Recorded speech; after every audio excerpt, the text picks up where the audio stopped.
Hello everyone, আসসালামু আলাইকুম। কেমন আছেন সবাই? বাংলাদেশি ব্লগার লিপি চ্যানেল থেকে আমি লিপি আমার লাইফের নতুন আরেকটি লাইফস্টাইল ব্লগ নিয়ে আপনাদের মাঝে হাজির হয়ে গেলাম। আশা করছি যে যেখান থেকে আমার আজকের ভিডিওটি দেখছেন সবাই সুস্থ আছেন, ভালো আছেন এবং নিরাপদে আছেন। আলহামদুলিল্লাহ, আল্লাহর রহমতে আমিও আমার পরিবারের সবাইকে নিয়ে ভালো আছি। আজকে সকাল সকাল ওয়েদারটা ভীষণ সুন্দর আর আকাশটা এত বেশি সুন্দর লাগছিল যে কি বলবো। আসলে আমার এই বাসায় আসার পরে তেমন একটা আকাশ দেখা হয় না, কারণ আকাশ দেখার মতো তেমন কোনো খোলা জায়গাই নেই।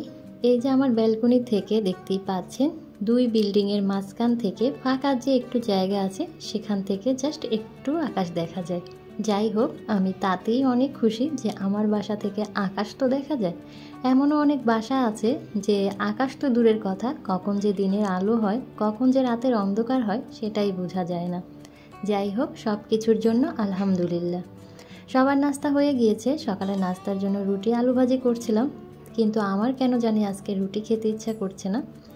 আজকে আমার দুধ চায় টোস্ট বিস্কিট চুবিয়ে চুবিয়ে খেতে খুব ইচ্ছে করছিল। তো চা আর বিস্কিট নিয়ে নিয়েছি, সেই সাথে একটা ডিম সিদ্ধ করে নিয়েছি।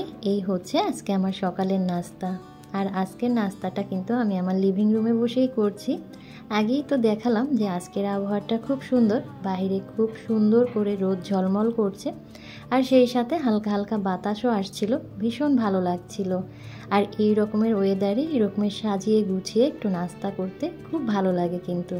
আর আমি তো সবসময় আপনাদের সাথে সাজিয়ে গুছিয়ে আমার নাস্তাটা শেয়ার করি, কারণ আমার কিন্তু একটা ফেসবুক পেজও আছে যেখানে আমি সকালের নাস্তা, দুপুরের লাঞ্চ, রাতের ডিনার শেয়ার করি। মাঝে মাঝে আমার ঘর গোছানোর কাজও কিন্তু আমি সেখানে শেয়ার করে থাকি। আমার ফেসবুক পেজের নাম হচ্ছে বাবার আদুরে রাজকন্যা। খুবই ছোট্ট একটা পেজ, তেমন একটা সময় দিতে পারি না তো। আর ইউটিউব বলেন, ফেসবুক পেজ বলেন, সেখানে প্রচুর পরিমাণে অ্যাক্টিভ থাকতে হয়, প্রচুর পরিমাণে সময় দিতে হয়, তাহলেই না সেখানে সফলতা আশা করা যায়। পেজ খুলে ফেলে রাখলে তো আর চলবে না, চ্যানেল খুলে ফেলে রাখলে তো আর চলবে না, সেখানে কাজ করতে হবে। তো ফেসবুক পেজের চেয়ে ইউটিউবেই কিন্তু বেশি অ্যাক্টিভ থাকি, এটাকে নিয়েই সামনে এগিয়ে যেতে চাচ্ছি। তো আমি কিন্তু আজকে আমার কিচেনটাকে নতুন করে অর্গানাইজ করব। আজকে সমস্ত ভাইরাল প্রোডাক্ট দিয়ে আমি আমার কিচেনটাকে সুন্দর করে সাজাবো। কিচেনটাকে কিভাবে সাজাই সেটা দেখতে হলে শুরু থেকে শেষ পর্যন্ত কিন্তু আমার সাথেই থাকতে হবে। ভিডিওর কোথাও কোনো অংশ স্কিপ না করে পুরো ভিডিওটা দেখবেন, আশা করি আপনাদের ভালো লাগবে এবং কোনো না কোনো আইডিয়া কিন্তু আপনারা পেতে পারেন। যদিও আমি তেমন ভালো ভিডিও করতে পারি না, তেমন কোনো আইডিয়াও আপনাদের সাথে শেয়ার করতে পারি না, তারপরও নিজের কাজে নিজে কিন্তু আশাবাদী, কিছু না কিছু আইডিয়া কিন্তু আপনারা পেয়ে যাবেন। যারা আজকেই প্রথম আমার ভিডিও দেখছেন বা আগে থেকেই দেখেন কিন্তু কোনো কারণে আমার চ্যানেলটি এখনও সাবস্ক্রাইব যদি করে না থাকেন, আজকের ভিডিওর কথা এবং কাজ কোথাও কোনো অংশ যদি আপনাদের এতটুকু ভালো লেগে যায় আর সেই ভালো লাগা থেকে যদি ভালোবেসে প্রতিনিয়ত আমার এই সাদামাটা লাইফস্টাইল ব্লগগুলো আপনারা দেখতে চান, তাহলে চাইলে আমার চ্যানেলটি সাবস্ক্রাইব করে অল অপশনটি অন করে আমার সাথেই থেকে যেতে পারেন। অল অপশনটি অন করা থাকলে আমি ভিডিও দেওয়ার সাথে সাথে আপনাদের কাছে নোটিফিকেশন পৌঁছে যাবে আর আপনারা আপনাদের সময় সুযোগ বুঝে আমার ভিডিওটি দেখে নিতে পারবেন। আজকে কিন্তু খুব সুন্দর একটা অর্গানাইজ ভিডিও আপনাদের সাথে শেয়ার করছি। জানি না আপনাদের কাছে অর্গানাইজ ভিডিও কেমন লাগবে। আমার কিন্তু অর্গানাইজ ভিডিও দেখতে ভীষণ ভালো লাগে, সেটা kitchen organiser, living room organiser, bedroom organiser, dining room organiser, সব ধরনের অর্গানাইজার ভিডিও আমার কেন জানি দেখতে ভালো লাগে। আর আমার সামনে যদি কোনো অর্গানাইজার ভিডিও আসে সেটা কিন্তু আমি কখনোই মিস করি না, সেটা আমি দেখব আর সেখান থেকে আমি চেষ্টা করি কোনো না কোনো আইডিয়া নিতে। তো আজকে যেহেতু আমি আপনাদের সাথে একটা অর্গানাইজার ভিডিও শেয়ার করেছি, আশা করি আপনাদের ভালো লাগবে। আর আজকের ভিডিওতে কিন্তু প্রচুর পরিমাণে লাইক চাই। যতগুলো ভিউ ততগুলো লাইক কিন্তু আমি আশা করতেই পারি। সবাই কিন্তু কমেন্টস করেন কিন্তু কেন জানি একটা লাইক দেন না। লাইক দিতে আপনারা খুবই কিপটামি করেন। এত সুন্দর একটা ভিডিও আপনাদের সাথে শেয়ার করছি, সেখানে যদি আপনারা লাইক না দেন তাহলে এই দুঃখ কার কাছে বলবো বলেন? আপনারাই তো আমার আশা, আপনারাই তো আমার ভরসা। যাই হোক, কথা বলতে বলতে আমার কাঠের এই যে অর্গানাইজারটা সেটা কিন্তু আমি ঝেড়ে মুছে পরিষ্কার করে গুছিয়ে নিয়েছি। নিচের তাকে যা ছিল ঠিক আগের মতনই আছে, মাঝের তাকেও যা ছিল ঠিক আগের মতোই আছে। জাস্ট উপরের তাকে আরও কিছু কাচের জার আমি অ্যাড করেছি। আমার বিভিন্ন রকমের মশলা আমি এই অর্গানাইজারটার ভিতরেই রেখেছি। আর সাইডে যে প্লাস্টিকের নীল কালারের র্যাকটা আছে সেটাও ঠিক আগের মতনই আছে, জাস্ট অফ ক্যামেরাতে একটু নামিয়ে মুছে টুছে নিয়েছিলাম। আর আমার কাঠের সেলফটার সামনে কিন্তু সবসময় আমি একটা ম্যাট বিছিয়ে রাখি। তো আজকে ভাবলাম আমার যে নীল র্যাকটা আছে তার সামনেও আমি একটা ম্যাট বিছিয়ে দিই, তাহলে দেখতে ভীষণ ভালো লাগবে। সিরামিকের চপিং বোর্ডটা আমি কিন্তু তার সাইডেই রেখেছি। তার পাশে প্লাস্টিকের একটা বক্সের ভিতরে আমার ছোট ছোট কিউট কিউট যে কোস্টারগুলো আছে সেগুলো রেখেছি। আর তার পাশে ছোট্ট একটা কাচের জারে মানি প্লান্টের কিছু ডাল রেখেছি।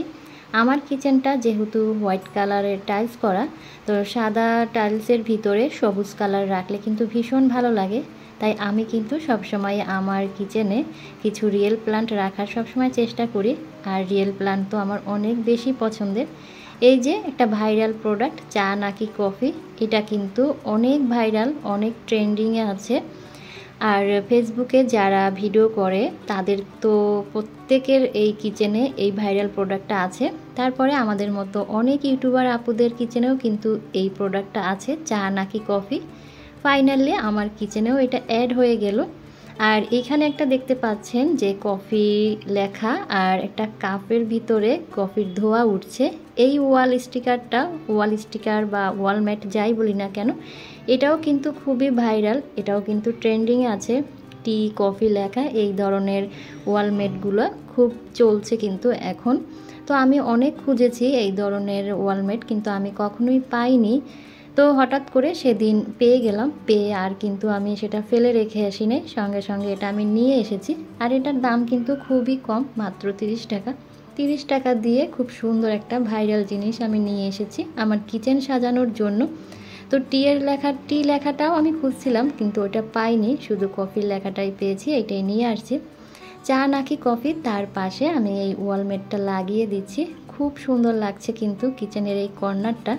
আর কিচেনটাকে আমি যতই সাজাচ্ছি ততই মন চাচ্ছে আরও সাজাতে। আর আমরা গৃহিণীরা সবসময় কিন্তু কিচেন সাজাতে অনেক বেশি পছন্দ করি, কারণ দিনের বেশিরভাগ সময় কিন্তু আমাদের এই কিচেনে থাকতে হয়। তাই কিচেনটা যদি সুন্দর সাজানো গোছানো পরিষ্কার পরিচ্ছন্ন পরিপাটি থাকে, সেখানে কিন্তু কাজ করতেও কোনো ক্লান্তি আসে না। তো এরপরে আমি আমার চুলার পাশে যে কাউন্টার টপটা আছে সেখানে চলে এসেছি। এই তো আরও একটি ভাইরাল প্রোডাক্ট এখানে রেখে দিলাম। এই যে ভাইরাল কিচেন অর্গানাইজারটা, এটা কিন্তু অনেক দিন আগেই আমি অনলাইন থেকে নিয়েছিলাম, আপনাদের সাথে কিন্তু শেয়ার করেছিলাম, কিন্তু সময় সুযোগের অভাবে এটা আমি অর্গানাইজড করতে পারি না। তো আজকে কিন্তু নামিয়ে নিয়েছি। আর কিচেন সাজানোর মূল উদ্দেশ্যই হচ্ছে এই অর্গানাইজারটা, কারণ এই অর্গানাইজারটা আমি সাজাবো বলেই পুরো কিচেনটা আজকে আমাকে সাজাতে হলো। কিচেন অর্গানাইজারের নিচের তাকে আমি ধনিয়ার গুঁড়া, হলুদের গুঁড়া, মরিচের গুঁড়া 3টা জার রেখেছি। মাঝখানের তাকে মাটির 2টো বাটি আর মাটির একটা কাপ রেখেছি। একদম উপরের তাকে 3টা প্লাস্টিকের জার রেখেছি, জারগুলো কিন্তু একদমই ফাঁকা, জাস্ট দেখার সৌন্দর্যের জন্য রেখেছি। আর সেলফের পাশে আমি আমার অয়েল জারগুলো অর্গানাইজ করছি। একটা জার কিন্তু ফাঁকা দেখতে পাচ্ছেন, এই জারটার ভিতরে আমি সরিষার তেল রাখি, কিন্তু বাসায় এখন সরিষার তেল নেই, সেজন্য জারটা ফাঁকাই আছে। আর জারের পিছনে আমি একটা স্পুন হোল্ডার রেখেছি, যদিও এখানে আমি স্পুন রাখি না, আমি নাইফ রেখেছি, কাটার রেখেছি, আমার চাকনি রেখেছি। আর তার পাশে একটা কাচের জারে পানিতে কিছু সিঙ্গোনিয়াম রেখেছি। আগেই তো বলেছি কিচেনের কোনায় কোনায় সবুজের ছোঁয়া আমি রাখবো। আর পাশেই আমি বেতের যে একটা আমার যে ঝুড়ি আছে সেই ঝুড়িটা রাখলাম। এটার নাম ঝুড়ি না কি আমি বলতে পারি না, তো আমি ঝুড়ি বললাম। এই বাসায় হয়তো আগে লাইনের গ্যাস ছিল, লাইনের গ্যাস কিন্তু এখন নেই, কিন্তু লাইন যে করা আছে ওই জায়গাটা দেখতে খুব বাজে লাগে, আমি কোনো কিছু দিয়ে ওই জায়গাটা হাইড করতে পারছিলাম না। তো ভাবলাম আমি আমার লবণের যে জারটা সেটা ওখানে রাখলে জায়গাটা কিছুটা হলেও হাইট হবে। তো এইদিকে কাঠের সেলফের সামনে আমি একটা লাল ম্যাট বিছিয়ে দিলাম। আর তার সাইডেই আমার স্প্যাচুলার রাখার যে স্প্যাচুলার হোল্ডারটা সেটা রাখলাম। বেতের এই ঝুড়িটার ভিতরে কিছু পেঁয়াজ রাখলাম, দেখতে কিন্তু খুব সুন্দর লাগছে। ওই যে বললাম যতই সাজাই ততই সাজাতে ইচ্ছে করছে। তো এই যে দেখেন সাজানো কিন্তু শেষই হচ্ছে না। রাইস কুকারের পাশে কলমি শাকের কিছু ডাটা লাগিয়েছিলাম পানিতে, তো সেই গাছগুলো এনে রাখলাম। আর এখানে হচ্ছে আরও একটা মানি প্লান্ট গাছ আমি দিয়ে দিলাম। যতই সাজাচ্ছি ততই যেন আরও সাজাতে ইচ্ছে করছে।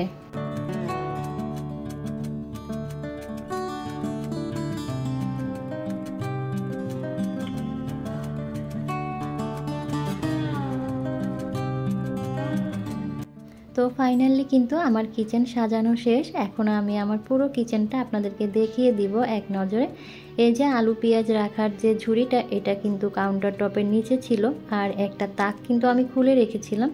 আর এখন কিন্তু 4টা তাক লাগিয়ে আমি কাউন্টার টপের নিচে না, কাউন্টার টপের সামনেই রেখেছি। একদম উপরের তাকে একটা মানি প্লান্ট গাছ রেখেছি। আর এই চা নাকি কফি, এই সাইডের কর্নারটা তো আমার ভীষণ ভালো লাগছে। আমি কিছুতেই এখান থেকে চোখ ফেরাতে পারছি না।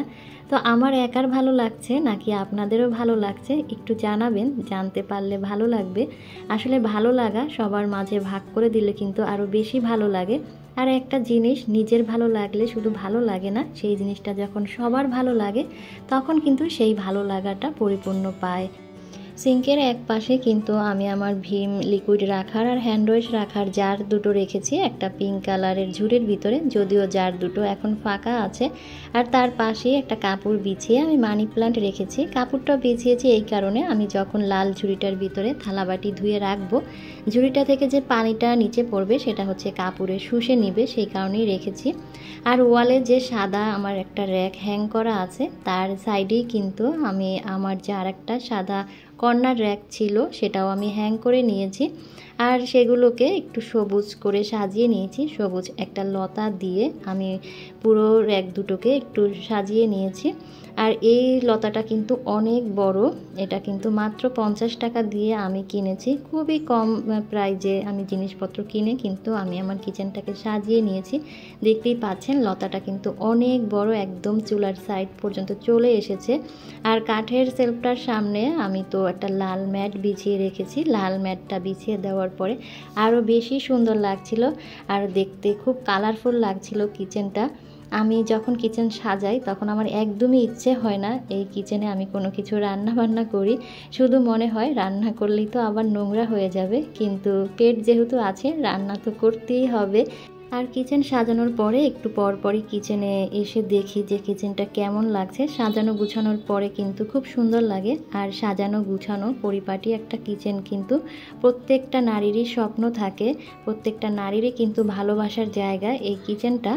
তো আমার কিচেনটা কেমন লাগছে অবশ্যই কিন্তু আমাকে কমেন্টস করে জানাবেন। পুরো কিচেনটা কিন্তু আমি আপনাদেরকে সাজিয়ে গুছিয়ে দেখিয়ে দিলাম। তো আজ এই পর্যন্ত। সবাই সুস্থ থাকবেন, ভালো থাকবেন। দেখা হবে নেক্সট ভিডিওতে। আল্লাহ হাফেজ, আসসালামু আলাইকুম।